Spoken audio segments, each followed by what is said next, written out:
ഈശോ മിശിഹായിക്ക് സ്തുതിയായിരിക്കട്ടെ. പ്രിയപ്പെട്ട സഹോദരങ്ങളെ, വിശുദ്ധ ഗ്രന്ഥത്തിന്റെ താളുകളിൽ നമ്മൾ ഭക്തിയോടെ വായിക്കുന്ന, പ്രാർത്ഥനയോടെ വിളിക്കുന്ന ദൈവത്തിന്റെ നാമം ചരിത്രരേഖകളിൽ എവിടെയാണ് ആദ്യമായി തെളിയുന്നതെന്ന് നിങ്ങൾ ചിന്തിച്ചിട്ടുണ്ടോ? BC 14-ാം നൂറ്റാണ്ടിലെ പുരാതന ഈജിപ്ഷ്യൻ ലിഖിതങ്ങളിൽ ഒരിടത്ത് ഷാസു ഓഫ് യാഹു എന്നൊരു പരാമർശമുണ്ട്. അക്കാലത്ത് മരുഭൂമിയിലൂടെ അലഞ്ഞു തിരിഞ്ഞിരുന്ന നീതിക്കു വേണ്ടി ദാഹിച്ചിരുന്ന ഒരു ജനതയുടെ ദൈവമായിരുന്നു അവിടുന്ന്.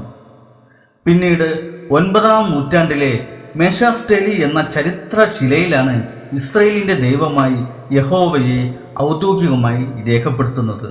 അതായത് അടിമത്തിന്റെ കൈപ്പേറിയ അനുഭവങ്ങളിൽ നിന്നും വന്യമായ മരുഭൂമിയിലെ പ്രതിസന്ധികളിൽ നിന്നും തങ്ങളെ കാത്തുരക്ഷിച്ച ഒരു വലിയ ശക്തിയായാണ് മനുഷ്യൻ ആദ്യമായി ദൈവത്തെ അനുഭവിച്ചറിഞ്ഞത്. നമ്മൾ പഴയ നിയമത്തിലെ മോശയുടെ ഗീതവും ദെബോരയുടെ ഗീതവും ഒക്കെ എത്ര ഭക്തിയായാണ് വായിക്കാറുള്ളത്. എന്നാൽ അവിടെ ദൈവത്തെ ചിത്രീകരിച്ചിരിക്കുന്നത് എങ്ങനെയാണെന്ന് ശ്രദ്ധിച്ചിട്ടുണ്ടോ? ശത്രുക്കളെ, കോട്ടകളെ തകർക്കുന്ന ഒരു വലിയ യുദ്ധവീരനായാണ് അവിടെ ദൈവത്തെ കാണുന്നത്. ഏദോമിന്റെയും സീനായിയുടെയും മരുഭൂമിയിൽ ജീവിച്ചിരുന്ന പുരാതന മനുഷ്യർക്ക് അവിടത്തെ ഭയപ്പെടുത്തുന്ന ഇടിമിന്നലുകളും പെട്ടെന്നുണ്ടാകുന്ന പ്രളയങ്ങളും ദൈവത്തിന്റെ ക്രോധത്തിന്റെയും ശക്തിയുടെയും അടയാളമായിരുന്നു. ലോകം മുഴുവൻ അരാജകത്വത്തിൽ മുങ്ങിത്തകർന്ന ആ വെങ്കല യുഗത്തിന്റെ തകർച്ചയിൽ തങ്ങളെ നയിക്കാൻ ഒരു ശക്തനായ ഒരു കാവൽക്കാരനെയാണ് ആ ജനത തിരഞ്ഞത്.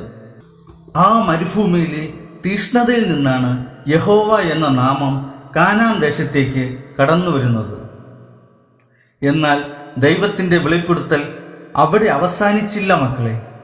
കാനാൻ കുന്നുകളിൽ എത്തിയപ്പോൾ അവിടുത്തെ തദ്ദേശീയരായ ജനങ്ങൾ ആരാധിച്ചിരുന്ന എൽ എന്ന പരമോന്നത ദൈവത്തിന്റെ സദ്ഗുണങ്ങളിലേക്ക് ഇസ്രയേൽ ജനത തങ്ങളുടെ ദൈവത്തെ വിളക്കിച്ചേർത്തു.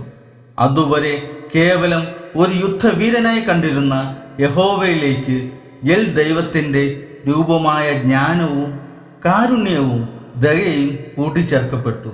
നാം ഇന്ന് പ്രാർത്ഥനകളിൽ കാണുന്ന അത്യധികം ദയാലുവും സ്നേഹനിധിയുമായ പ്രപഞ്ചനാഥന്റെ ഭാവം മാനവരാശി തിരിച്ചറിയുന്നത് ഇവിടെ വച്ചാണ്. നീതിക്കു വേണ്ടി വാളെടുക്കുന്ന ദൈവം, തൻ്റെ മക്കൾക്കായി കണ്ണീരൊഴുക്കുന്ന പിതാവായി മാറുന്ന വലിയ ഒരു ആത്മീയ പരിവർത്തനമായിരുന്നു അത്. പക്ഷേ യഹോവ എന്ന നാമം ഇസ്രായേലിന്റെ മാത്രം അതിരുകൾ ഭേദിച്ച് ലോകത്തിന്റെ മുഴുവൻ ദൈവമായി മാറിയത് ബാബിലോൺ പ്രവാസത്തിന്റെ ആ കഠിനമായ അഗ്നിശുദ്ധിയിലൂടെയാണ്.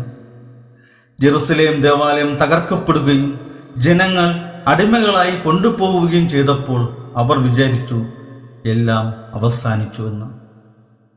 എന്നാൽ ആ കഷ്ടപ്പാടിന്റെ നടുവിലാണ് പ്രവാചകന്മാർ വലിയൊരു സത്യം തിരിച്ചറിഞ്ഞത്.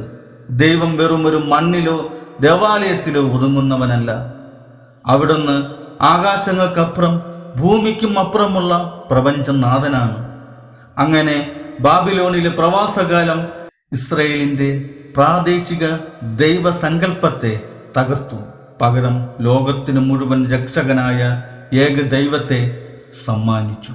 മനുഷ്യന്റെ ചിന്തകൾക്കും സംശയങ്ങൾക്കും ഒപ്പം വളർന്ന ഒടുവിൽ മാനവരാശിയെ മുഴുവൻ സ്നേഹത്തിന്റെ കുടക്കീഴിൽ നിർത്തിയ ദൈവത്തിന്റെ വലിയ പദ്ധതിയാണിത്.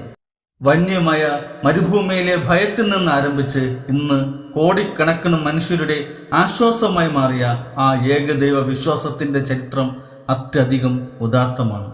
ഈ ചരിത്ര വസ്തുതകൾ നമ്മുടെ വിശ്വാസത്തെ തളർത്താനല്ല, മറിച്ച് ദൈവത്തിന്റെ വലിയ കരുതലിനെ കൂടുതൽ ആഴത്തിൽ മനസ്സിലാക്കാനാണ് നമ്മളെ സഹായിക്കുന്നത്. ദൈവത്തിന്റെ കൃപയും സമാധാനവും നിങ്ങളെല്ലാവരെയും കാത്തു പരിപാലിക്കട്ടെ.